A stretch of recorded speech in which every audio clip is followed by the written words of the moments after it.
Welcome to the U.S. Lacrosse Nationals, fueled by Chipotle, as we get ready for the 13U Girls Championships here in Frederica, Delaware, on the DE Turf Sports Complex. As we get ready for, as we said, the 13U Girls Championship between Igloo and the Yellow Jackets, both New York teams. I'm Dave McHugh alongside Monica Moore as we get ready for this second championship of the day. The Yellow Jackets of Team Wiener won the first game in the 12U contest, so the Yellow Jackets looking to get two in a row here if possible. Monica, a great first game. It kind of set the bar for the rest of the day here. Absolutely did, and you have Team Igloo, who they were the winners last year in the 12U to get their spot into this tournament. Of course, didn't secure their spot today, but you take a look at what happened in our last game, and hats off to the Yellow Jackets because they came back in that contest. They won some critical draw controls, and their goalkeeper, Alexandra Zink, was one of the big difference makers in that second half. As we get ready to take a quick look at some of the highlights from that game, that was an 8-7 win for the Team Wiener squad, and it was goal scoring, it was goalie keeping. That was the two storylines in this one. And for the Yellow Jackets, I mean, both teams had some great goalie play, but it also some great goal scoring.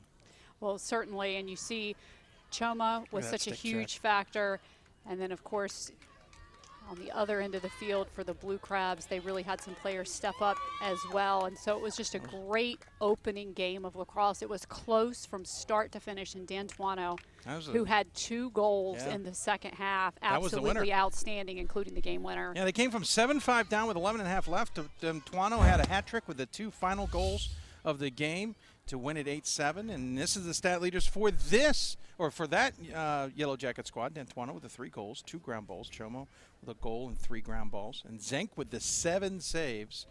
Made it feel like more than that, to be sure.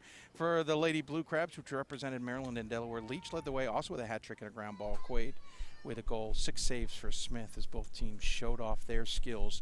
Setting it up for this one is the Yellow Jackets, this time Team Thorn will take to the field. They'll take on Igloo from New York as well. It's 2 New York squads. Here's how they got here, and the teams both leading the way. Undefeated for Igloo at 3-0, 2-1, I believe there. Igloo, as you say, undefeated in pool play at 3-0. Defeated Team Thorn 6-3 on Friday and won 10-3, Monica, over the other Yellow Jacket team in this group, Team Wright, to get to this match. I think they were the favorites coming into this. Like we said, they won their spot in this tournament based on winning the 12U contest last year. They have been sensational throughout the tournament, so I think they're the favorites. The Yellow Jackets likely view themselves as the underdog, but of course the Yellow Jackets in the first meeting today perhaps saw themselves as the underdog since they had lost in the prior meeting in the tournament, and they came back with a huge victory. And we're underway. Igloo is in the black uniforms with blue numbers and trim, moving right to left, and they are moving fast off the attack, and it's deflected before it gets to the goal. A foul called, though. The shot initially coming from Panagopoulos out of Old Brookville, New York. And Yellow Jackets, not surprisingly, in the yellow, like if you were watching the previous game, yellow uniforms, black shorts, they will be moving left to right. Of course, the player that won that draw control for Igloo, the player you're going to want to keep your eyes on, it's Kylie Colbert, one of the top players on that Igloo squad. She already has 10 points in this tournament off 8 goals and 2 assists. If you're not used to youth sports, looking at our graphic, the 2023, that represents the high school graduation year for these teams. And obviously, last game was 2024. This one being 13U, it is 2023. As we are underway at the U.S. Lacrosse Nationals, fueled by Chipotle 13U Girls Championship here in Frederica, Delaware, just north of Milford, about a half hour south of Delaware, give or take, depending on traffic on the weekend on Delaware Route 1. A beautiful facility here at DE Turf Sports Complex. First year this event has taken place here. Coming across the top of the 8-meter, and nothing happening there for Tolentino, but a foul called on the aggressive check. I believe that was Juvalier, the center reach New York native. Shot, it bounced and went over the crossbar on the shot by Martini. You don't see that often. Shot again, big save that time. Coming up with it, it's Kuhn. That was a great stop by the goalkeeper for the Yellow Jackets. That's outstanding goalkeeping from Kuhn. And they're going to need a lot of that out of her today, because the one thing we've seen out of Igloo so far is a lot of offensive opportunities. Yep, absolutely agree with you. Igloo continues to hold on to possession. 25-minute halves. Shot. Kuhn with another big save. This one off of the shot from Samada. And Yellow Jackets pick it up. Schamlaffel, one of two Schamlaffels on this team. Of course, the Yellow Jackets had a Schamlaffel on their team earlier. It's a family affair. It's a family game. Yes. This is no surprise in any New York level of lacrosse that you are going to see a lot of siblings, cousins on rosters. And into the offensive zone for the first time for the Yellow Jackets here, Team Thorne. As, again, 25-minute halves. The clock will run until 2 minutes left to go in the half. Then it will stop for every whistle. If you're used to the college game or not, it is still freeze tag per se, as they do stop in the high school and underage group for every whistle. College games evolved to not do that. Who knows when or if those rules will change at the lower levels, but in case you're not used to it. Well, defense was really the name of the game in some of the earlier contests that we saw, and so far it has been defense as well. In this contest, we have already seen some good goalkeeping, and now we're seeing some nice defensive pressure out of Igloo. Yeah, Igloo's doing a This is really number nice job. 5, Amanda Ettinger. Look at that ride. Even on the defensive end, doing a tremendous job keeping the Yellow Jackets from being able to attack, and that is Flobeck, Mount Sinai, New York native, having some trouble. Spin move there. Look at that double team coming over. Tim Markey having some issues trying to get any possession there. Spin move. Look at that triple, quadruple team from Igloo. Now a shot and an easy save for Igloo. So a good opportunity there, and that save by Horstman, the Seacliff, New York native. And here comes Igloo the other direction. Gottleman, the Manhasset, New York native, is the one who helped spur this. And Samada helps bring it into the offensive zone for the successful clear. And now Igloo will go back to work. We're not at 0-0 here. Use her a lot on the offensive end in particular. She has all that height, one of the tallest players out on the field, easy to spot and to help get things going in terms of offense, because she has all that vision in order to spot her teammates. Very tall for 13U. Very tall in general for women's lacrosse and girls lacrosse. Igloo going to work here. They've had a couple of opportunities, but nothing showing on the scoreboard. Looking for it here. Shoot low this time. And it's Tolentino with the goal here as we tick under 20 minutes.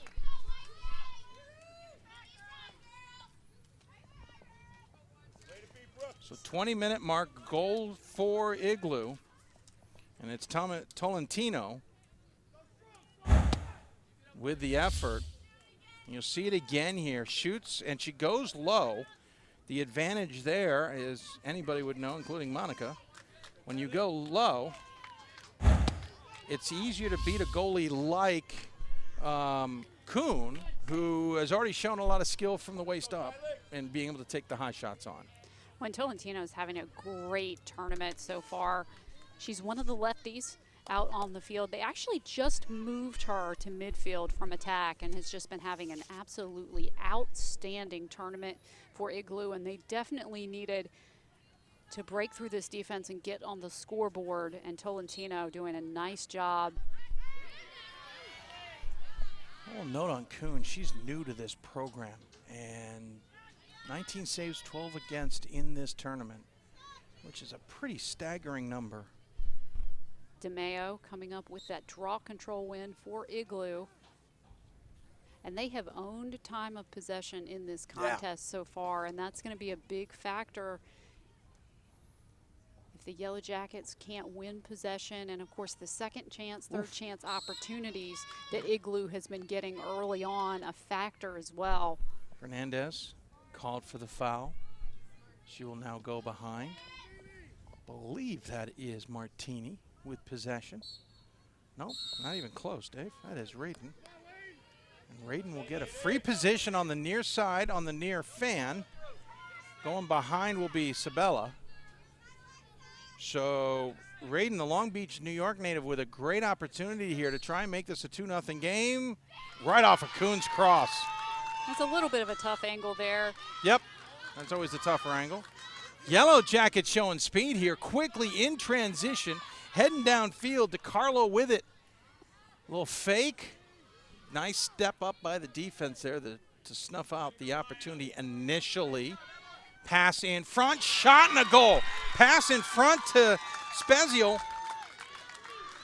A little quick stick goal there, Speziale, just I should wasting say. no time. Yeah. The quick shot after the pass for the Yellow Jackets, and that's a good way to try to get past a goalkeeper. Speziale picks up the goal. Because the keeper's still focused on the passer, and then to capitalize so quickly, the goalkeeper just cannot recover. I think that came from Flowback. No, it came from Claire, I believe.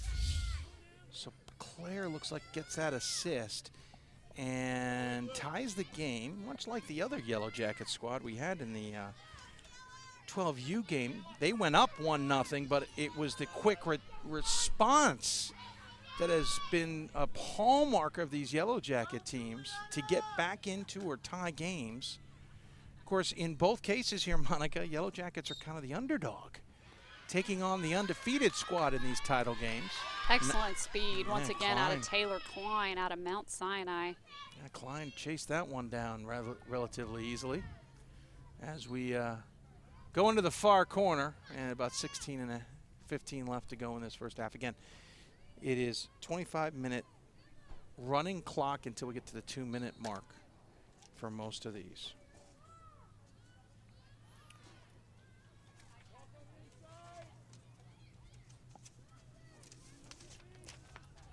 Leave it all on the field, then get it all back with Chipotle's all real, all delicious ingredients. Chipotle is a proud sponsor of USLacrosse, fueling your next great game without added colors, added flavors, or anything fake. Chipotle, for real. So we get a foul called in transition down there. And that last catch that the Yellow Jackets made, that was a tough catch to hang on to possession. And now Giacalone. Giacalone, I think I would, ooh, diving to keep that in bounds. And for not, unfortunately. But Giacalone, I believe. We're getting tested with our names, are we not, Monica? We're getting our phonetics. It's one of the best things about these tournaments. What a great defensive play. Speaking of Giacalone, she puts her stick up. We'll get her name, certainly by the end. As a whistle stops play with 15 left then. It is Flowback, and she stops her attack, backs off it, hands it off. That is Speziale. Still maintains possession. Now McLam. And a cross check called. McLean will get it back. The East Northport, New York native. The Igloo is just, they're swarming defense, Monica. Is pretty impressive to watch. Opportunity in front, missed it on a cutter. They'll go up top and reset and go to the far side now. They're getting quick ball movement. They're trying to stretch out this defense because the Igloo defense so far has been very strong. There have not been a lot of openings. Oh, that's going to be a hit to the head. No, just going to call a general check there instead. And so we will have just a restart. We actually just thought of this, played the first game clean, no cards, and off to a good start here in this second game as well. And when the checking rule is you can't check when the ball is above the shoulders, or the stick is above the shoulders, tends to lead to less fouling.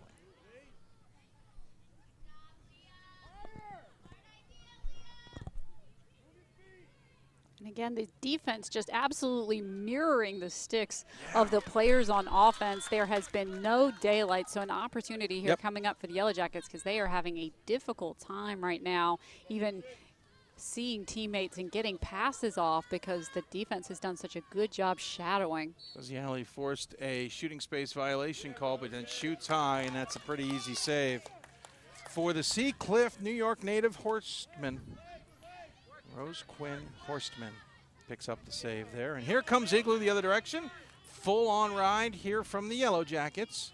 Big contact there will give a free opportunity to get across midfield for Cohen. And that is probably going to help get into the offensive zone and get the effective clear. Little details getting her back into position. Shift players out of, oh, going for the pass with the steal. That was so well read by Riley Mann. Mahan absolutely knew where that was headed. Unfortunately, it's back into an Igloo stick. I wouldn't mind being in an Igloo right now. The temperature is climbing here on the turf. It is definitely getting hotter out on the field, but of course I think these players happy not to be playing in rain. Oh, absolutely. That was what they looked like it was going to be, and that one sneaks into the upper post off of the bounce. The bounce shot is often a very good shot selection, especially if you're not as familiar with a field as a goalkeeper. You're not exactly sure how the field bounces. That was excellent shot selection. Tolentino picks up her second of the game to put Igloo up 2-1. Check it out again.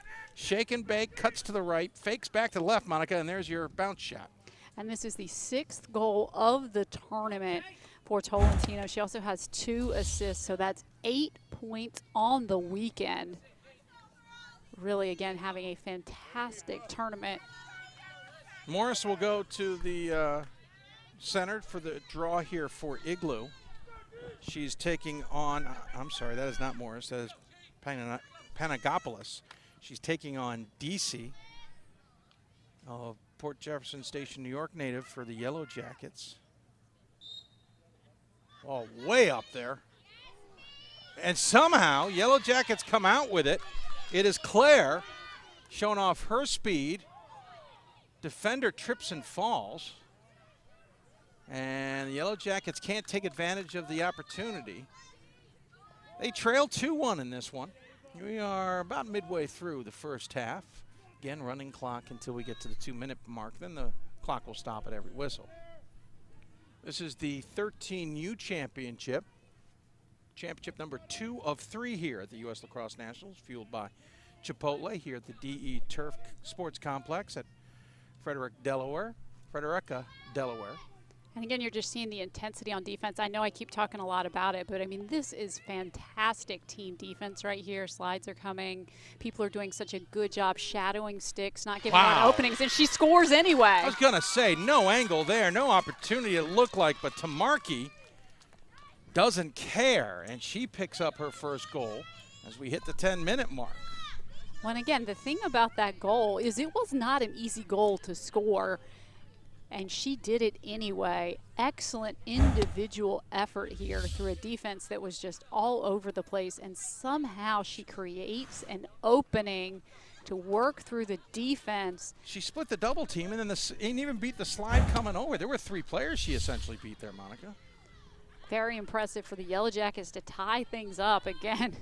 The level of play that we are seeing today and just how evenly matched teams are and the level of competition, I mean, this is something to see, and these are the stars of tomorrow when you think about the collegiate level. I was going to say, this is a little bit down the road a bit, obviously, since they're not graduating until 2023 as DSC makes an Alps. Oh, big hit high. That's a flag up. Might be our first card. Nope, not calling it as such as of yet, but now digging into the pocket. And that will be our, they're just calling it, so no card. But I was going to say to you, yeah, not only the stars of college, but the stars of U.S. women's lacrosse in the future. These players are playing this well now? Imagine what they're going to be like in high school and college. Opportunity, did that go over the top? That was odd. Alston had just appeared in front, and picking it up was Colbert, and we're coming the other direction. Foul called will stop Colbert. Admittedly, that's where you almost kind of wish you had the U.S. soccer rules in place where you play on, because Colbert had a free shot to keep going downfield. on the run, but she'll pass it off instead to Gottleman. Manhasset, New York native, and they'll get into the offensive zone, does Igloo. Feels like it's been a while since we've been down here. 8 minutes left to go, Igloo. And Yellow Jackets Team Thorne tied at 2 here in the Great U.S. Lacrosse footwork. Nationals 13U game. Yeah, absolutely. For Igloo, that's Tatum Gettleman. Look at that. Whoop. Handcuffed Samada a little bit, but she maintains possession, then backs off after the shot. Pass in front, shot in the goal. Kuhn had to come out and play Goddess, and Goddess is able to spin and hit the goal easily. Just got her hands free and took that shot. She took advantage. Kuhn came out to try to pressure to even see if she could force a bobbled pass there or something like that. Instead, Igloo able to take advantage. And what has been so impressive to me about Igloo is their patience on offense. They don't force anything. They wait for the right opportunities. They are extremely well coached and they are extremely skilled. And it really makes it tough to handle them on the offensive end of the field. Motto had to come over as well, came over to help on the double team, but really Kuhn had no choice. She had to kind of meet Goddess, or Goddess was going to be free in front of her, and she ends up hitting the shot nonetheless on the spin move. Well done by her.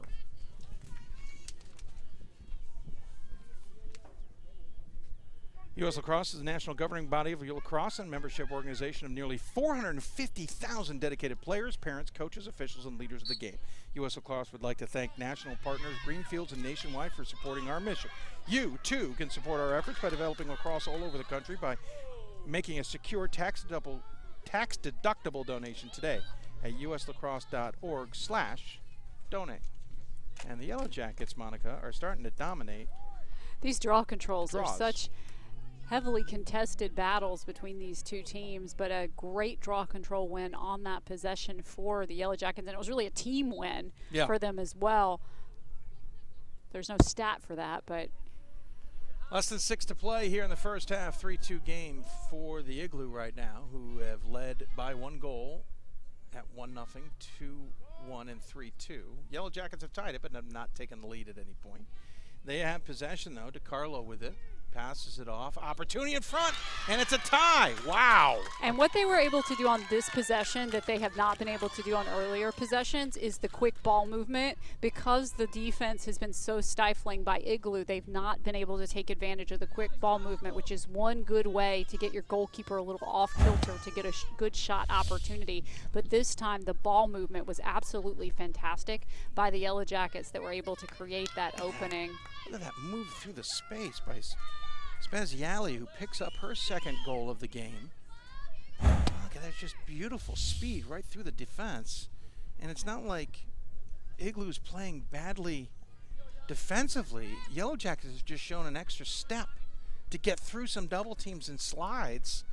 As we look back at the other goalie there for the Yellow Jackets, who's played well as well, Kuhn, but really impressed so far in this one. 5:40, well, that was when the goal was scored. Now we're down to 4:40 left to go in this one as we get a violation on the draw, which will give the ball to the Igloo.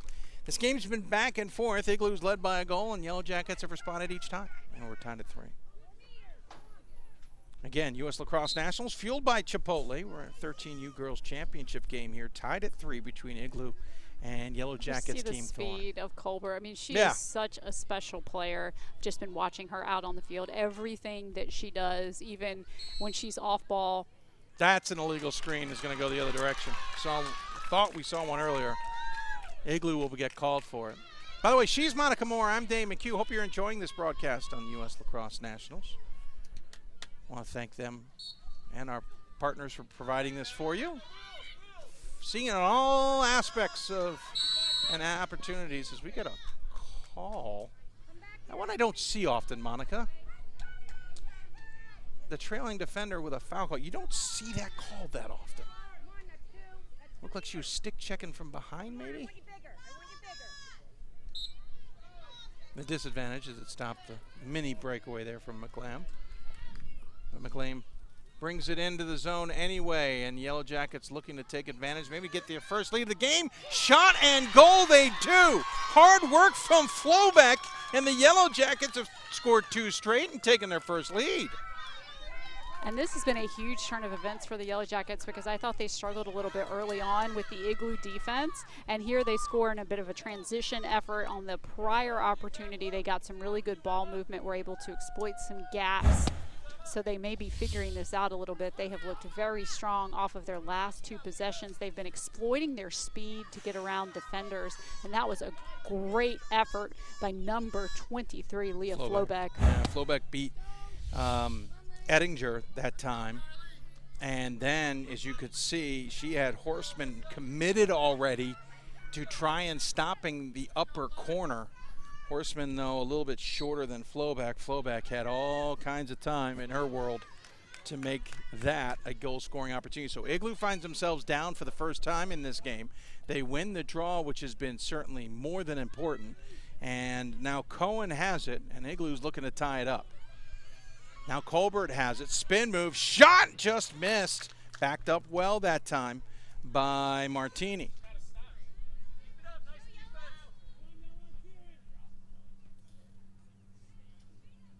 Trying to bring Martini off the end line a little bit so she can't be pushed over the line. Pass it to Raiden. Raiden, spin move herself, has an opportunity. Missed, came out of her stick as she went for the shot. It's loose on the ground. They're going to call it against the Yellow Jackets, I believe. She was in a lot of traffic there. There were a lot of defenders around her stick. We have not repositioned anybody. They're going to bring it all the way up to the 12-meter? That's not one you see every day. Keep everybody else in position. Interesting. I'll freely admit, I've caught a lot of lacrosse. Might have a timeout on the field here. Yep, And we're going to get a timeout. Unsurprising given this juncture of the game. Igloo down by 1. Yeah. Yep, 1:42 left, down by 1. We want to take advantage of this before the end of the half. They'll take the timeout. We'll take it with them. You're watching the U.S. Lacrosse Nationals, fueled by Chipotle. We're in the 13U Girls Championship game, back with the close of the first half after this.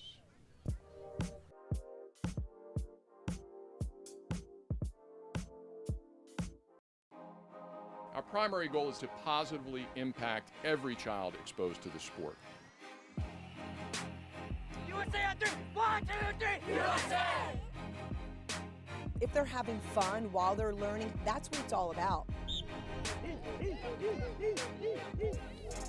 Today, we're gonna put it all together. Get open, guys. Spread out. Let's go out and continue what you started. Whatever's across your chest matters. Having the opportunity to now inspire the next generation. I mean, that's the dream, right? It's important for all of us as caretakers of the sport to give back.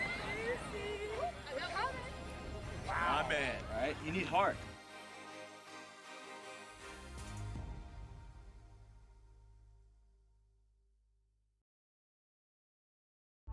Why do we do what we do?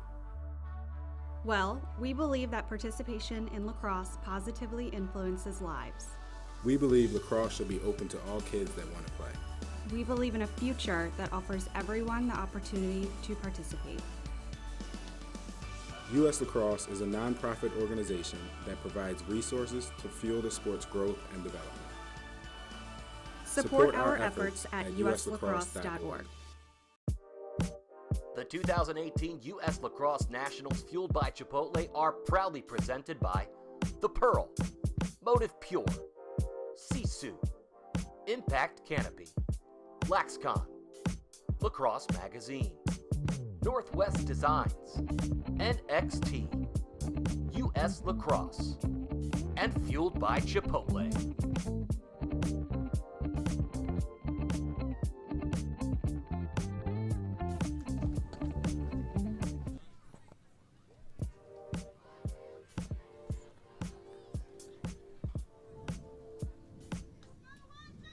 And welcome back to the U.S. Lacrosse Nationals, fueled by Chipotle. The 13U Girls Championship game here on the DE Turf Sports Complex in Frederica, Delaware. I'm Dave McHugh alongside Monica Moore.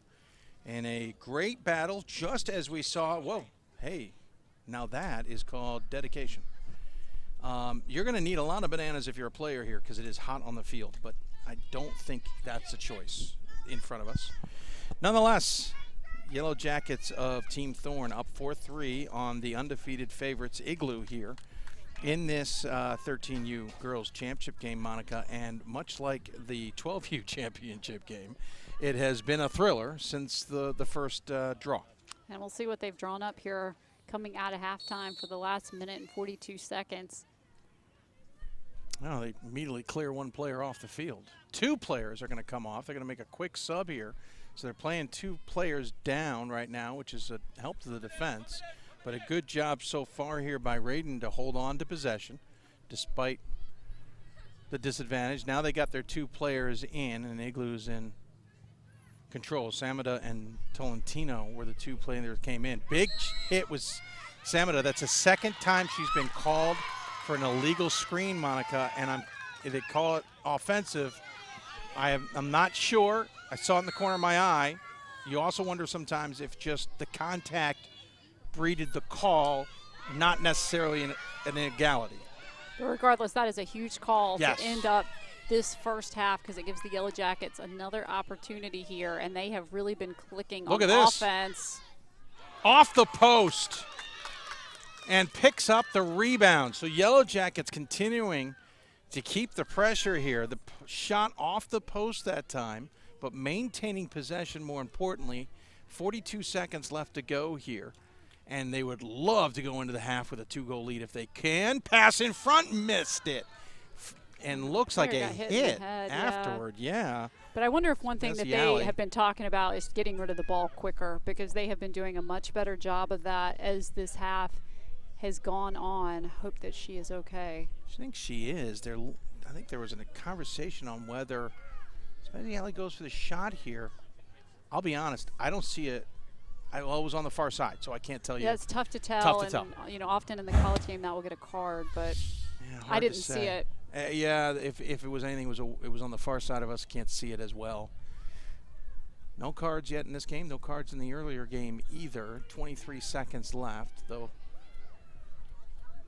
Yellow Jackets would, again, love to have a 2-goal lead going into half. Their counterparts in the 12U game didn't get one until, well, they didn't have a 2-goal lead at all in that game. Missed it near side, 5 seconds left. So Yellow Jackets may not come out of here with a goal. They got 3.8 seconds after this whistle. That doesn't matter. They kept Igloo from scoring, absolutely. Going into halftime, and I mean, that is a huge moral victory. Of course, they want the victory at the end of the game, but I think that puts them in the driver's seat coming out of halftime. It forces Igloo to make changes. Really focus on a lot of the positives. Oh, we're going to call this? No, not out of the cross before the shot. At least in the college game, that's the rule. At the high school level, I think it's got to be across the line before the horn, and definitely was not across the line before the horn. Irrelevant. It is called off, and we have reached halftime. We'll take a quick break. When we come back, we'll give you an idea of what just happened in the first half on the Chipotle Halftime Show. You're watching the U.S. Lacrosse Nationals, fueled by Chipotle. Here in the 13U Girls Championship, Yellow Jackets lead Igloo 4-3. Back with more after this.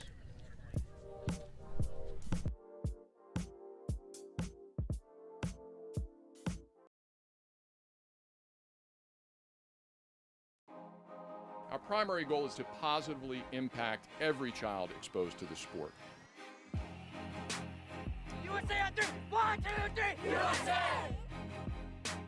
If they're having fun while they're learning, that's what it's all about. Today, we're going to put it all together. Get open, guys. Spread out. Let's go. Let's go out and continue what you started. Whatever's across your chest matters. It's having the opportunity to now inspire the next generation. I mean, that's the dream, right?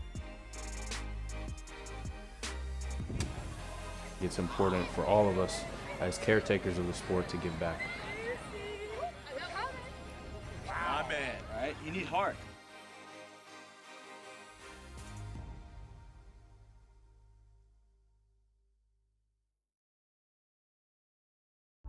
Why do we do what we do? Well, we believe that participation in lacrosse positively influences lives.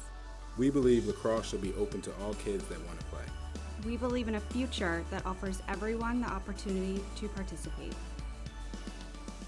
USLacrosse is a nonprofit organization that provides resources to fuel the sport's growth and development.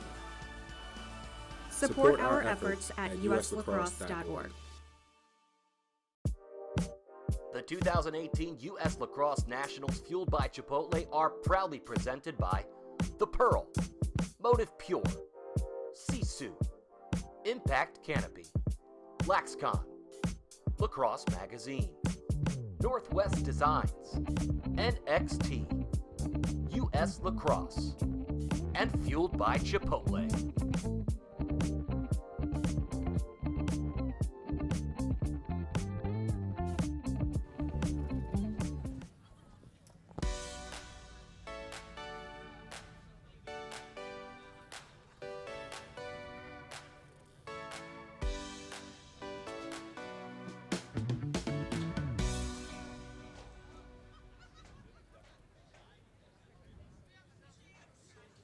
Welcome back to the U.S. Lacrosse Nationals, fueled by Chipotle. The 13U Girls Championship has reached halftime. This is a Chipotle halftime show. I'm Dave McHugh alongside Monica Moore in another game where the underdog has got a lead.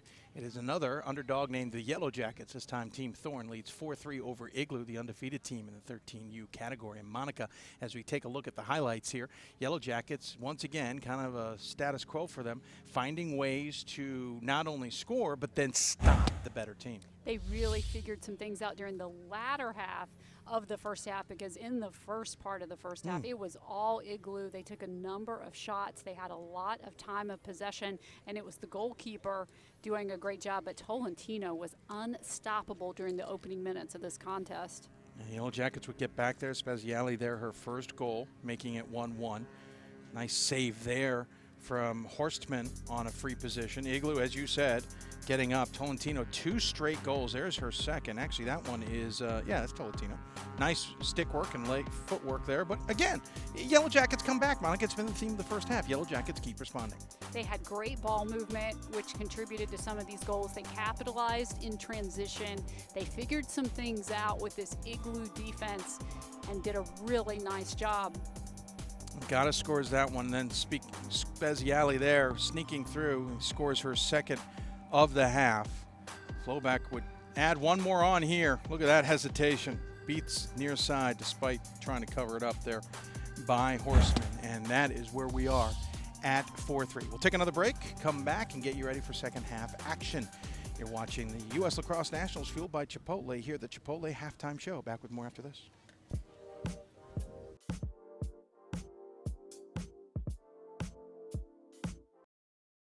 Our primary goal is to positively impact every child exposed to the sport. If they're having fun while they're learning, that's what it's all about. Today, we're going to put it all together. Let's go out and continue what you started. It's having the opportunity to now inspire the next generation. I mean, that's the dream, right?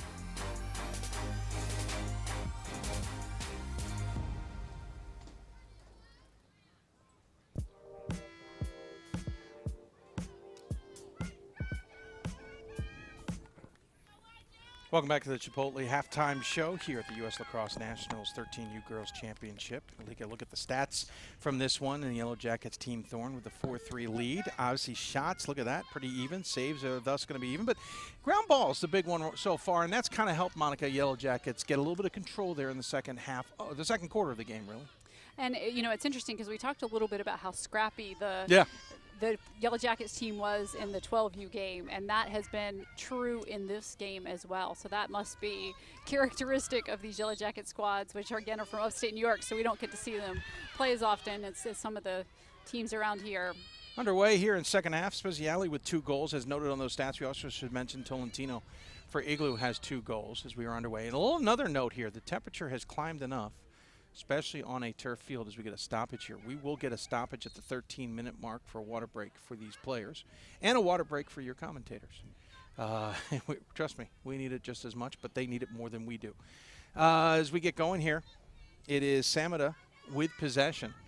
Coming across the top, well defended. Slide came over, Monica, and Yellow Jackets, it feels like it's a SOP for this organization, for lack of a better description. Defense, slides, double teams, they're all textbook. They're doing a great job, as we talked about. They really figured some things out in those opening minutes and not only took the lead, but they've really made it very difficult for Igloo to score a game equalizer in this contest.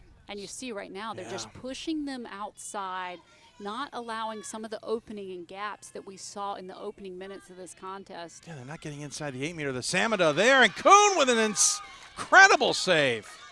Samada looked like she had it, pulled the trigger, and Kuhn snuffed it out. She is just one of those goalkeepers that her vision, she absolutely sees everything. I know you've seen your fair share of good goalkeepers, Monica. She's playing this well at 13U. She's got a good future ahead of her. As you see, the Samada gets past her before the help comes over. Samada pulls that back from behind her. Athletic save as well. That one looked like it was behind her. By the way, no one is challenging Kuhn right now, so she is hanging out about a quarter of the way up the field. No one's attacking. Her teammates are coming to her, but they're well defended, so Kuhn's just slowly sauntering her way up the field. A nice breeze has started, maybe taking advantage of the cool-down opportunity.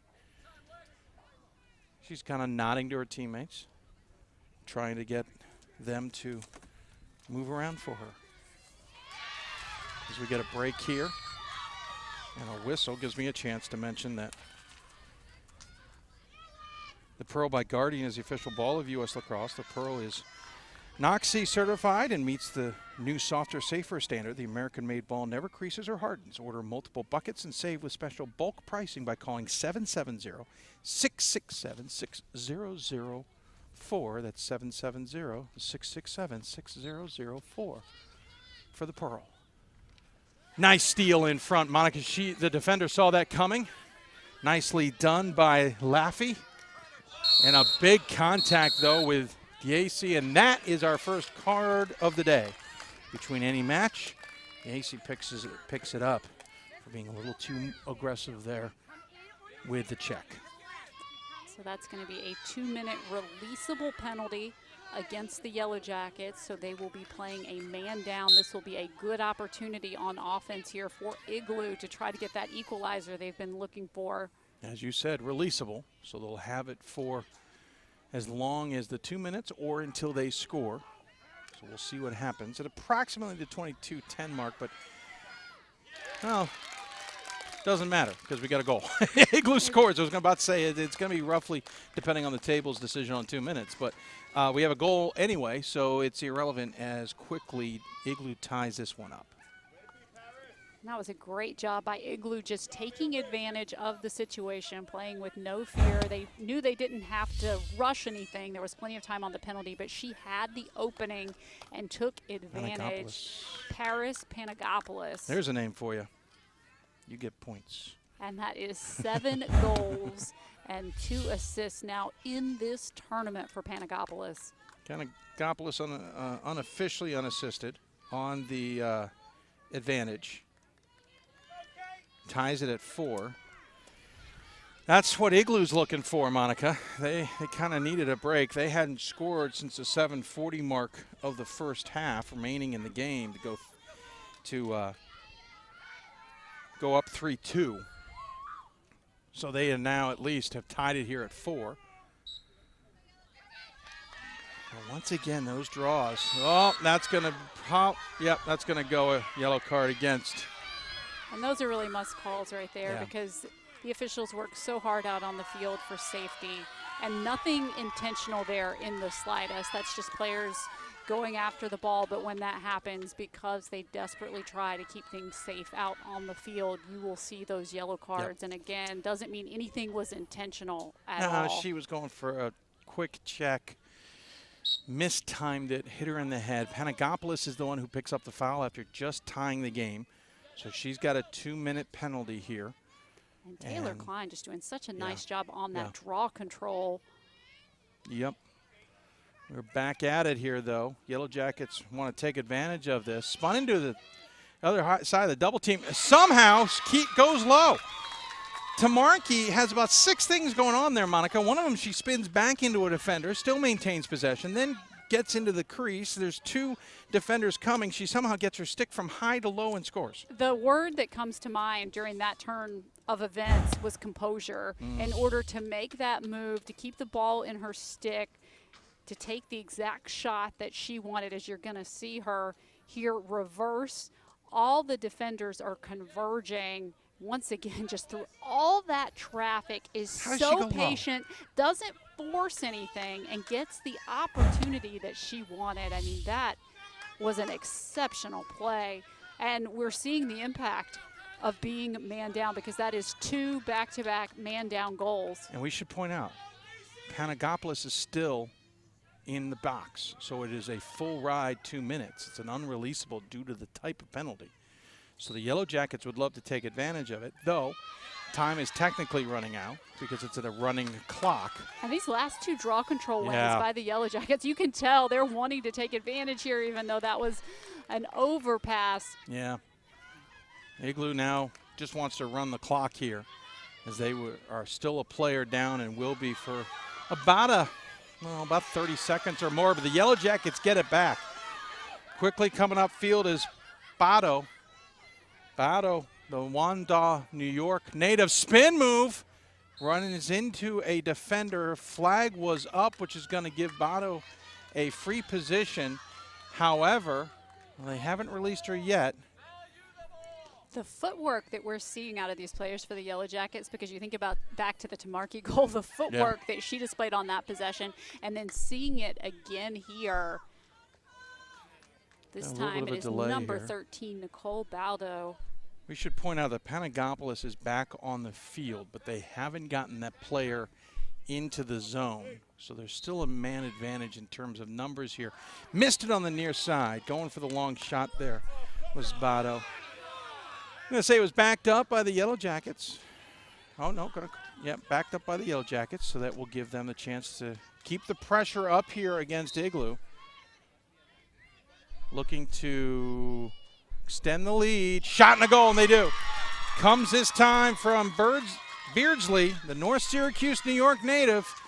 Gives it a 2-goal lead here. This is the biggest lead of the afternoon for the team that was thought to be the underdog. Yes. Perhaps they were inspired by the younger level team, the younger Yellow Jackets, who were so impressive in the first game of today, because they have taken advantage of their opportunities in the second half. And again, it's been the individual effort, the footwork, the skill, because these are not easy goals. I want to emphasize that these are hard-won goals by the Yellow Jackets out on the field. Just 4 minutes away from taking a water break here, which may come perfectly timed for Igloo, who's now down 6-4. Remember, Igloo beat the Yellow Jackets earlier in this tournament on Friday, 6-3 in round-robin play. They are undefeated, and much like the 12U game right now, the underdog Yellow Jackets are the ones leading, but Igloo with an opportunity closed down despite the speed there of Colbert. She's opportunity just trying in to front, take flags over. up. That's what your special players do, like Colbert, is in a situation like this where your team is down by 2, you are going to win that draw control. You're going to take the ball up the field and try to score a goal. And she was just trying to get it done for her team. The Yellow Jackets doing everything they could to spot her, because, of course, she is big on the scouting report. Free position. Shoots high and scores. Gets it inside the upper 90. That angle, I mean, her shot selection and shot placement on that goal. Again, she's just a very special player. She is somebody who has an extremely bright future ahead of her. She was all Nassau County as a 7th grader. As you take a look at this goal again, look at the shot placement. You can see it right on your screen as it goes just right there. I mean, just an inch to the right. It would not have been on frame, but she is such a special player, and I love the fact that she decided she was going to take over this game. She won that draw control, raced down the field. She was not going to be denied on that possession. Of course, she's at the center mark again to go for this draw. It is 6-5 now, the lead for the Yellow Jackets team, Thorne. with 15 left to go here in the second half of the U.S. Lacrosse Nationals fueled by Chipotle 13U Girls Championship game here in Frederica, Delaware. I'm Dave McHugh alongside Monica Moore. Our team is thoroughly covered with suntan lotion as we are in the shade on what is turned into a very warm morning here in Delaware. We will get a break here coming up in about a minute, but the Yellow Jackets want to score. First off the post. Opportunity beautifully passed. It was tic-tac-toe passing, textbook for the Yellow Jackets. And again, we talked about how important the draw controls are in the first game, and you're seeing it in this contest right here because it decides everything in the game of lacrosse. Haas had a beautiful opportunity in front, just hit the post on the far side. And that's why it's not a 2-goal lead for the Yellow Jackets here, despite the fact it could be at any moment. Starter step, switch of hands, runs over a player. It's going to go against the defense. No, a little conversation about it. I was going to say, that's a tough call as to whether that's one of them says charge, one of them saying defense. They're going to have a conversation about it. Well, they're looking to the sideline. I call it double foul. Double foul is what they call. Alternating possession gives it to the Yellow Jackets. So they're calling one player for the offensive charge. You see this in basketball sometimes, and you see it again here, and one for the defensive check. So you see the check, but you also see the follow through there by to Markey. So I can understand where that double call comes from, Molly. You can see it on that replay. Yeah. One player, both are doing, yeah. One of them's they're checking. Still talking it over. And one of them's running through, and so I think they're gonna call it as a double foul, which then goes down as an alternating possession, or does it? They are still having this conversation. Well, but again, you see it on the replay. There was a lot that happened on that play. They're still trying to sort it out. Oh, and actually the alternating possession belongs to Igloo. So not to the Yellow Jackets. The alternating possession will belong to Igloo at goal line extended on the near side. So that's actually a big call right there in terms of possession because Igloo will get it back with an opportunity to try to tie things up. As you've been mentioning, we're going to have a break coming up in about 53 seconds. Yeah, literally. Nice stick work there by Tolentino. Nice footwork as well. Wow. Oh, look at stick work. Speaking of which, Flobeck got a stick on that pass. Outstanding. She is really standing out to me out on the field. A whistle there. Leah Flobeck, such a tall player. She actually has a twin who plays a grade up. Wow. Flobeck sisters, take note, folks. Someone is going to have them in a college team in the future. And they certainly are showing at this age how well they play. We're about 10 seconds away from a water break. If the officials are smart here, they don't even restart. I think he's looking at the clock and knowing that. Well, he wasn't looking at the clock. Now we get the whistle, and we're at the 13-minute mark. First whistle underneath. Will give us a water break for both teams as we are technically at what's called a Category 5 mark, which means the heat is too much to have them go all the way through. So we'll take a water break, and we will do so as well. You're watching the U.S. Lacrosse Nationals fueled by Chipotle 13U Girls Championship game. It is 6-5 lead for the Yellow Jackets up on Igloo. Back with more after this.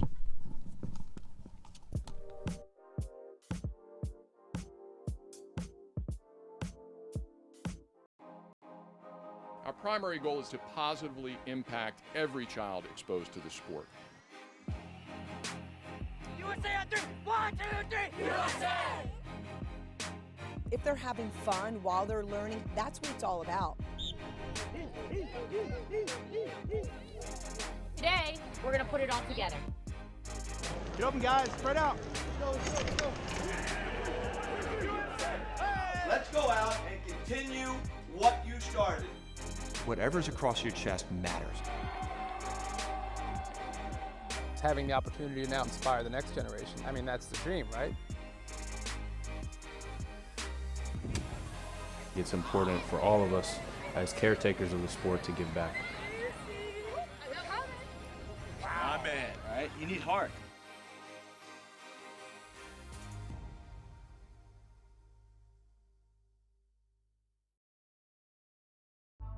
Why do we do what we do? Well, we believe that participation in lacrosse positively influences lives. We believe lacrosse should be open to all kids that want to play. We believe in a future that offers everyone the opportunity to participate. USLacrosse is a nonprofit organization that provides resources to fuel the sport's growth and development. Support our efforts at uslacrosse.org.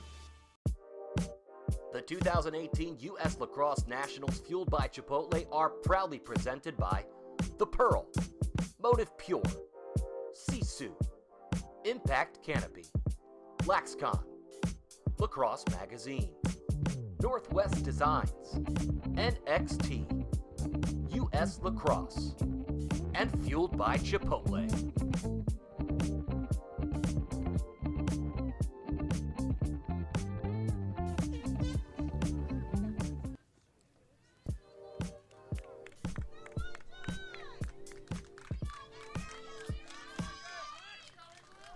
Welcome back to the U.S. Lacrosse Nationals, fueled by Chipotle 13U Championship Girls game here. I'm Dave McHugh alongside Monica Moore. We've gotten a little bit of a water break here in Delaware in this championship game because it's just that darn hot out. It is 6-5 Yellow Jackets, and Monica, you got to be pretty impressed with how the Yellow Jackets are playing this game. Their tenacity has been so impressive. I felt like the first 10 minutes or so did not go their way, and they recovered so well. No, they did. I thought Igloo were going to dominate this game the way that game started, Monica. And Yellow Jackets have adjusted so nicely. And now they're the ones more in control than anything. They're going to force an Igloo into all the changes. And they've done it with so many different things. It hasn't just been one factor, like they've won all the draw controls or something like that, but they've made some adjustments on offense. They've won some key draw controls. They've come up with some big defensive stops. We've talked a lot about their goalkeeper, who is very athletic and has such good vision. Samada was there. The pass came late. She still nearly got it. Shot, and speaking of goalkeepers, Kuhn with a save, deflects it over the top off the shot from the mentioned often Colbert. 12 left to go here. Such an addition to this Yellow Jackets team to have her back in goal. I mean, she's a game changer. Yeah, she's new to the squad this year, and she has been a game changer. Check it out again. And Colbert switches hands. Colbert climbs the ladder, forces it over the top. Again, you see just another athletic play out of the goalkeeper. A little bit of a breeze, which everyone will appreciate. But otherwise, a beautiful day here. Goes over the top that time and backed up by Igloo, despite tripping and falling. And you're just seeing more and more out of Colbert. She's really trying to take this team on her back right now. Colbert, who's out of Glenwood Landing, New York. It's a New York v. New York game here in this 13U Girls Championship. U.S. Lacrosse Nationals, 10th year in existence. You think about all the college rosters you see that athletes that come out of these places. Seriously. Yep, absolutely agree. You and I see our fair share of rosters, and if you don't see a New York or Maryland player on it, it's almost surprising. And New York, it's certainly at this event, has shown why they continue to be a hotbed, especially in the girls lacrosse game. Igloo taking their time, but that's mainly because Yellow Jackets are allowing them nothing inside the 8-meter. Again, they have tightened it up on defense, really pressuring. There were a lot of openings in those first 10 minutes, second and third chance opportunities, which you just cannot allow in lacrosse. But the Yellow Jackets have cleaned that up on defense. Far side with it as we cross almost up to 10-minute mark now. Samada has it. Because you talk a lot about a goalkeeper, and they certainly have a fantastic one in Kuhn, but you have to have players in front of her making sure she's not getting point-blank range shots. And the defense has done a really nice job helping her get the shot opportunities that she can save. Yeah, there's only so much you can do as a goalie if you're constantly taking shots, and that one she can't do much with as That's just a beautiful opportunity for Igloo to Well, ties that's it up. exactly right. And to kind of go along with the theme of what we've been talking about, I mean, coaches talk about this all the time with their goalkeepers. You need to stop the shots that you can save. You're not going to save everything. And so that's kind of the goal going into games. You have to make those stops to keep your team in the contest. First time all game, Igloo has scored back-to-back goals, knotting this one up. This goes goal line extended and just pulls the trigger. I mean, you got to just give a hats off to Livingston there, because Livingston did all the heavy lifting and just pinged the back corner beautifully from goal line extended. If you can score from goal line extended, yeah, that's outstanding. So tremendous effort on her part, to say the least.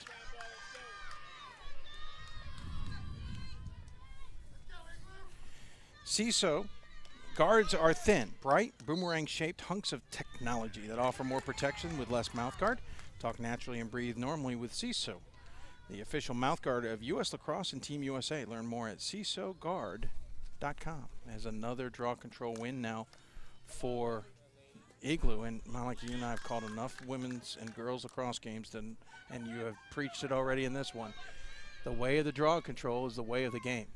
And if you can control Colbert. I mean, again, like she made a decision a short while ago that she was going to try to take this team on her back, and she's doing everything she can out on the field right now. Yep. Behind the goal now, far side. It is Raiden. Raiden, goal line extended, shoots and scores. That time beats her defender and gets the shot off before Kuhn can get over to shut down any more space. And it's 3 straight goals now by Igloo, and now they've got a 1-goal lead after coming from 2 behind. We saw that in the first game, and it's a timeout called. You have to love the response out of these teams. I mean, these two teams, we're going to have one winner at the end, but they're both champion teams to me, because the way that they are responding to adverse situations, you know, at this age, at this level, 13U, they just do not back down. No. If they face adversity, they come back and make a huge play on the other end of the field. And again, it's those intangible things like that. When you're a coach, you just absolutely love it when your team responds like that. Timeout with 8:06 left. It is 7-6 Igloo in the lead.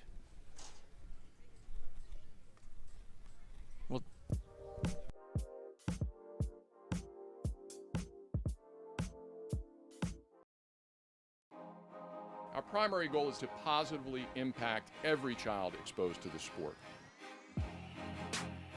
USA on 3! 1, 2, 3! USA! If they're having fun while they're learning, that's what it's all about. Today, we're going to put it all together. Get open, guys. Spread out. Let's go out and continue what you started. Whatever's across your chest matters. It's having the opportunity to now inspire the next generation. I mean, that's the dream, right?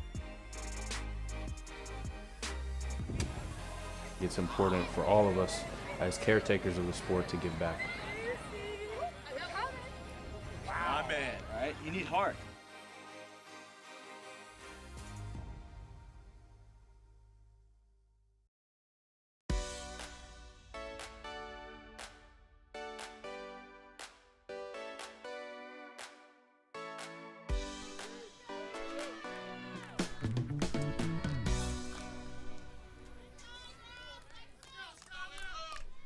We're back at the U.S. Lacrosse Nationals, fueled by Chipotle, 13U Girls Championship. You see the fans trying to keep cool and in the shade as well on becoming a hot morning here in Frederica, Delaware, at the DE Turf Sports Complex. We're at the 13U Girls Championship, as we mentioned. Igloo has scored 3 straight goals. The New York squad is now leading the other New York squad, the Yellow Jackets, Team Thorn, here 7-6. And again, it's worth mentioning, Igloo beat this Yellow Jackets Thorn group 6-3 in round robin play. So unlike the first game, we're actually higher scoring in this one. But Monica, the Yellow Jackets will not go down lightly, and they win another draw control. And a foul called on the far side. It's a yellow flag, which means we'll have a free position. And another outstanding draw control win. I think that was DC that won it for the Yellow Jackets. She's one of the best athletes on the squad and who really this summer has upped her level of play for this Yellow Jackets team, really peaking at the right time to head into this national championship tournament. And we've seen in a game like today with these draw controls, this battle between these two teams, you have to have players in that circle that can self-draw and that can deflect to their teammates out on the circle. And again, they just have a nose for the ball. They know where it's going to be and they can get there. Kind of a free position here.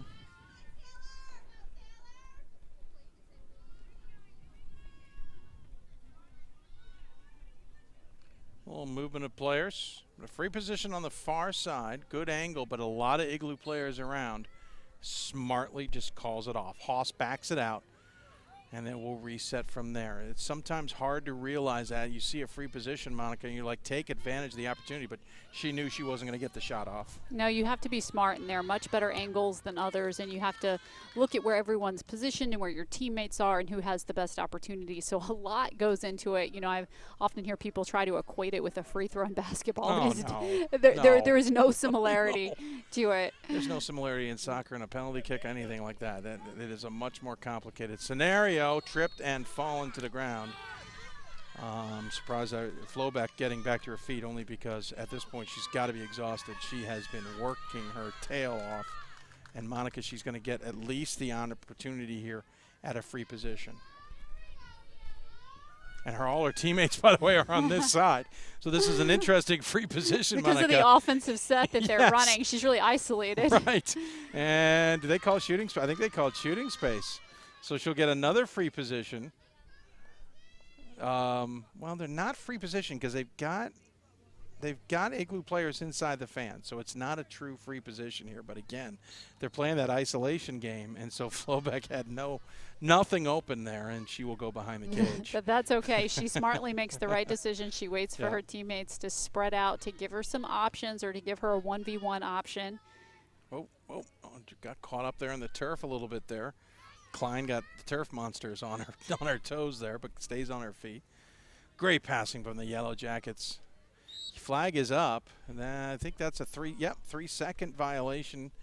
So, you know, got some quirks in this younger age group. There's no checking of the stick when it's above the shoulder, and as a result, there's also a 3-second violation. We're used to a 3-second violation. This is a different version of that 3-second. It can get confusing. When we learned something interesting before the game as we get a goal goal here. Shot and a score. McLean does not want us to discuss that. With 5 minutes left to go in this one. And it's knotted at 7 again as Yellow Jackets respond. Well, and perhaps it's a good moment to bring this up, because if a team is up by 4, which just seems preposterous today with the level of play and the level of competition we've seen out on the field, but if a team is up by 4, the coach of the team that's down can request possession without having the draw control. But of course, with these two contests, we haven't had a lead greater than 2 all day long. So that 4 seems like a really long way from now. Now I understand why 4 is used, because we haven't even seen it. And you know, we're all used to the 10-minute rule where you run the clock no matter what, and we're running a clock at 25-minute halves anyway. It's going to take until 2 minutes before we stop it. But these games have been thrilling, and this one is living up to the expectations that the first one set up. Yeah, violation there. You saw DC right at the last moment shift, Monica. He set it, he stepped away, she shifted her feet to get a better position, and he called her for it. Good call. As Igloo now. Could be really helpful if their namesake would help us with the weather, but they are taking on Colbert. Hesitation, and then just drives in and scores. Yeah, you're right. She has taken it on herself to put her team on her shoulders. She may not have a lot of goals, Monica, but she has done a lot for them. Well, and again, just the work in the draw control circle, and that was off of an infraction. But regardless, she has done such good work in helping to win possessions for her team, bringing the ball up the field. And of course, I mean, at this level, it is a total team effort, everyone really contributing. But she really is a player that, particularly in this second half, has really stood out to me. And Igloo, I thought during the first half, they did a good job of keeping her more contained. She's from Glenwood Landing, New York, and is taking control here in the Delmarva Glenwood Landing, located in the northern western part of Long Island. If you know Manhasset, east of there, or north of Old Westbury. So Long Island native. It's interesting, these two teams kind of a mix of upstate New York and Long Island. They are not of one or the other, which is the most fascinating part as we get another violation and the Igloo takes over. And again, it's Colbert who's kind of leading the way on winning these possessions, and it really is one of the most important statistics in girls lacrosse. You're going to hear us talk about it all day long, and anyone who knows the sport will tell you that looking at that statistic tells you a whole lot about a team and about how competitive they're going to be. We've hit the 2-minute mark, important here because now all whistles will stop the clock. And it's 8-7, Igloo the lead. That is to the Yellow Jackets' benefit. Yellow Jackets have been in control of most of this game, but they find themselves down now a goal in this 13U championship game at the U.S. Lacrosse Nationals, fueled by Chipotle. So a little bit of pressure here, since now Igloo's decided, well, what's the point? Let's back it out. We can waste some clock here. Remember, shot clock's only in the college game. It is not in this youth game level or high school level, and so there can be some wasting of clock here, and Raiden's doing a good job here. She now passes it off to Panagopoulos, who also kind of helped this Igloo squad kind of awaken in the second half. Now Tolentino, who's got 2 goals. Now she hands off to Colbert, who has absolutely put this team on their back. 65 seconds left. Throws it away, though, trying to get it to Samada, the tallest target on the team. And the Yellow Jackets have possession with 61 seconds left, trailing by 1. That's a huge turnover. Well, and I was just about to make and the point. Like it's not automatic. You have to be able to hang on to the ball. Yes. You can't just run it out. And the turnover there gives, I mean, there's a minute on the clock, Dave. Yep. That's plenty of time. So we're going to take they're going to take a timeout, which gives us a chance to reset things a little bit here.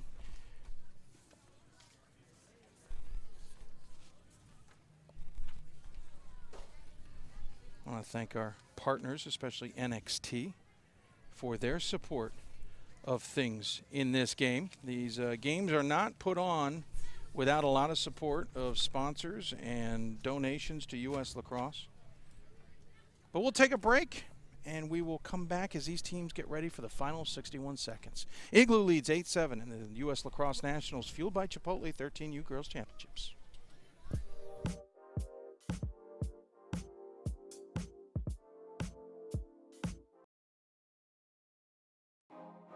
Our primary goal is to positively impact every child exposed to the sport. USA on 3! 1, 2, 3! USA! If they're having fun while they're learning, that's what it's all about. Today, we're going to put it all together. Get open, guys. Spread out. Let's go. Let's go out and continue what you started. Whatever's across your chest matters. It's having the opportunity to now inspire the next generation. I mean, that's the dream, right? It's important for all of us as caretakers of the sport to give back. Not bad, all right? You need heart.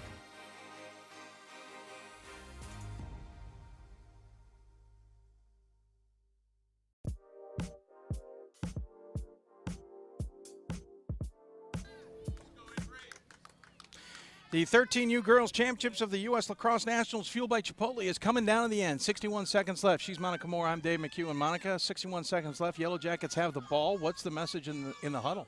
Well, it's just to play smart, to protect the ball. You can't turn it over as you clear the ball up the field. And they've had a very balanced effort today on offense. Spezial had that big first half, but they have a lot of different offensive weapons out on the field. They're trying to go for a bit of a home run right there, and it does not work in their favor. I saw the idea. Well, you know what? Igloo almost did the same thing here.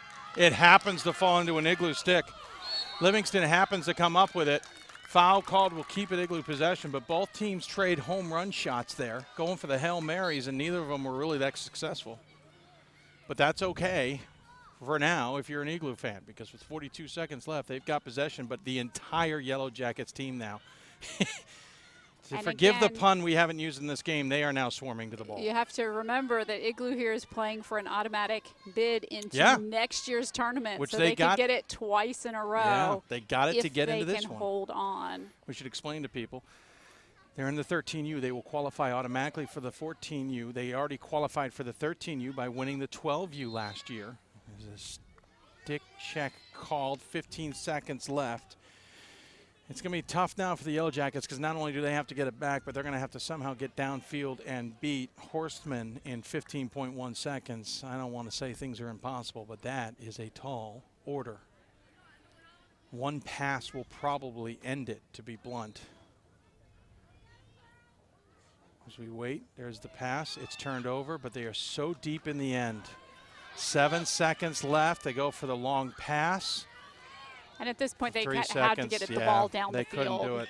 That's going to come to an end. The Yellow Jackets can't pull it off this time. The 13U champions are Igloo. They go undefeated this weekend and hold off and storm back to take this championship 8-7 over another underdog looking to win. Hats off to this Igloo squad who had to fight Monica from 2 goals down. 6-4. Where have we heard that theme before? I like the resilience that we're seeing out of all of these clubs today. And again, just how competitive these games have been, the caliber of talent out on the field. I mean, this has been exciting from start to finish. You don't know what's going to happen. There may be favorites. There may be underdogs. It means nothing. So we'll take a break, and we'll come back and wrap this one up in our U.S. Lacrosse Magazine postgame show. 8-7, Igloo wins the 13U Girls Championship. Back with more on the U.S. Lacrosse Nationals, fueled by Chipotle after this.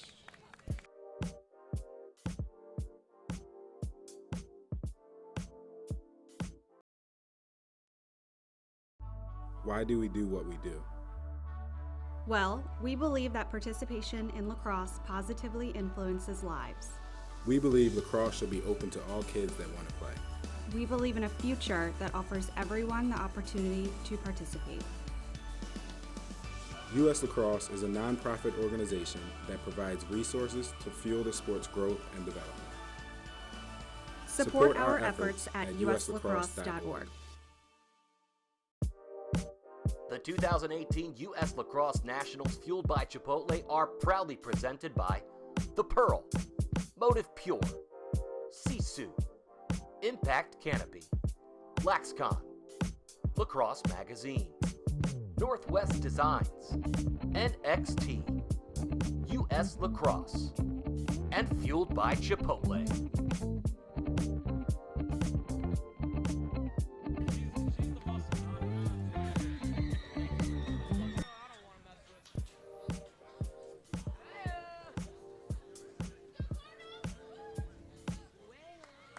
Welcome back as the U.S. Lacrosse Nationals, fueled by Chipotle 13U Girls Championship game is over. And Igloo comes from 2 goals down to beat the Yellow Jackets Team Thorn. Here we are in the U.S. Lacrosse Magazine post-game show. We'll take a look at the highlights, Monica. And it was Igloo to start, and then it was Yellow Jackets in the middle, but it was also because Kuhn was playing some phenomenal goalie. She made some very impressive stops in this contest, some very athletic saves. She helped keep it close on a lot of possessions in this contest, but the Yellow Jackets just kept roaring back possession after possession. This was through traffic. The way that she held on to possession, that was to Markey, and scored that goal through all those defenders. Very impressive. Yeah, Yellow Jackets looked good in the second half to start. Monica, it was another game of kind of quarters. You know, Igloos looked good in the first quarter of the game.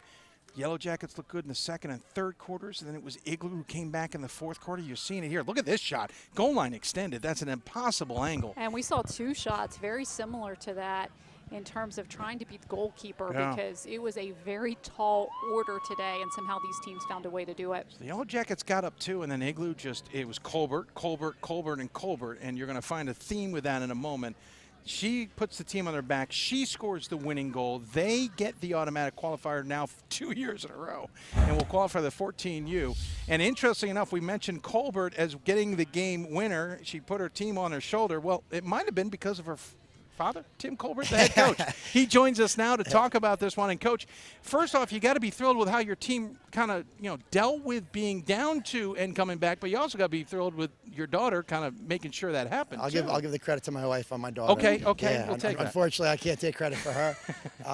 It's been a great year. It's a great group of girls. We're the hardest working team around. We're from Long Island. We were against all the biggest clubs in the country, and we come to events like this to kind of make a statement about what we're doing. We're doing it for the kids. We train them. We're trying to teach them to play lacrosse the right way. We got great families. It's been a great experience for everyone involved. And coming here at US Lacrosse, can't thank them and NXT enough for the hospitality and the way they treated the team and the coaches and everybody. It's been a great venue. I hope next year it grows. Hopefully teams from around the country can kind of watch this or hear about it and attend the event next year, because I think it's something that I played lacrosse, and to give back to the sport and back to US Lacrosse and to come to places like this, it's really an honor to be here and to win. It's great. It's great. Coach, I know it's always great to get a win. I know it's always even more satisfying when you beat a team the caliber of the Yellow Jackets, because they were so outstanding. We don't say their name. we don't say their name where we're from. It's one of those situations. We're an anomaly. It's like a Cinderella thing. We got kids that no one else wanted, and we trained them, taught them how to play the game, and now we come onto a field and we want to play against everybody. So it's great. What do you think were the keys today, particularly in the second half when you dealt with a little adversity and your team showed so much heart? We play a lot of, after games, we're usually exhausted from heart. We try to out-hustle people. We try to outplay them that way. Defensively, we give 100% all over the field. We ride hard. We play a pressure zone. Offensively, I think at times today their goalie is excellent. She did a fantastic job. I thought to start the game, I think if any other goalies out there, we probably would have jumped up on them 4 or 5 goals pretty quickly. She's outstanding. I mean, she made 4 or 5 great saves. They kept them in the game, I thought, and that kind of took a little bit of the air out of us. I think we recovered nicely coming back from down 2. I think it was 6-4 down. Mm-hmm. So to kind of battle back through that, it's hot out here on the turf. I'm proud of my girls. I'm proud of my parents, the families. It's great. It's great. Well, congratulations, Coach. Enjoy this one. Enjoy the trip home as well. Great. Thank you so much. And US Lacrosse, thank you. Absolutely. He mentions down 6-4, Monica. They went on a 4-1 run to finish this game in really the fourth quarter of this game to win it 2 years in a row now for this Long Island squad of Igloo. Congratulations to them. Again, Monica, we're now looking at the 14U game. It has high expectations after the 12 and 13U games. By the way, another Yellow Jacket squad as well. But this 13U game was thrilling to watch. Absolutely. I mean, I don't know how it can get much better than the 2 games that we've already seen. And again, as I alluded to in that question to the coach, I mean, just the level of talent out on the field. When you win, it's great. But just to defeat a team that has left everything out on the field, I mean, only one person goes home a winner. And I know it sounds cliche, but these teams have so much to be proud of because these have been outstanding games. I'm going to throw a curveball to our crew because I'm not positive we're supposed to take a break or look at stats now. And we'll wrap it up. So final thoughts on this one before we look at another what should be thrilling game in the 14U game. Well, the thing that really has been, the 2 things that have been the biggest factors today, the draw control wins and the goalkeeping play. Yeah. And they have been so impressive. So I can't wait to see how the next game is going to live up to that, because just the talent, the players that have those particular skills like the goalkeeping and the draw controls have been outstanding. No pressure on the 14U game, but we have very high expectations of what it will become. That has got a 12:30 start to it. We look forward to having you join us here as well. You've been watching the U.S. Lacrosse Nationals fueled by Chipotle. This was the U.S. Lacrosse Magazine post-game show. Coming up next will be the 14U Girls Championship here from Frederica, Delaware. Thanks for tuning in, everybody. We'll see you shortly for the next championship.